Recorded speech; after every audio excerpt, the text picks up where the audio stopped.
Sarah Heisen, back with more information for your next move. Today we're going to talk about appraisals. An appraisal is a formal opinion generally required by a lender to provide guidance on how much money can be responsibly leveraged against a specific property based on the condition of the home, overall market conditions, and comparable sales. In an ideal scenario, the appraised value would come in equal to or greater than the contract price. When that happens, the transaction continues smoothly. It runs its course without any interruption or any additional negotiations.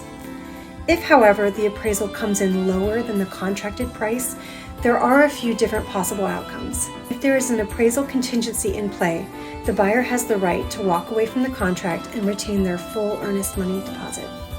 Generally speaking, before a buyer voids a contract, their first step is to attempt to negotiate the purchase price with the seller. If the seller agrees, the purchase price can be reduced to the appraised value. Or if the gap between the appraised value and the contracted price is too significant, the parties will often agree to reduce the price to a number somewhere in between the two.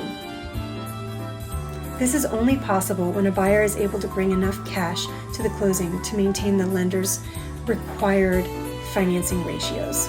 Meaning, if a lender agrees to finance 80% of a purchase, they will only finance 80% of the appraised value, not the purchase price, if that number's higher. The buyer will need to have the difference in cash. In instances where the seller is not willing to reduce the purchase price, the buyer still has the option to purchase the home if that's their desire, and if they can come up with enough cash for the difference and still qualify for their loan. In cases where there is no appraisal contingency in play, the buyer is actually required to move forward with the purchase at the contracted price regardless of appraised value.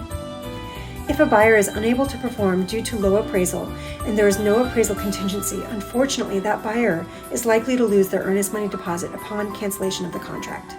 As always, let's discuss this further.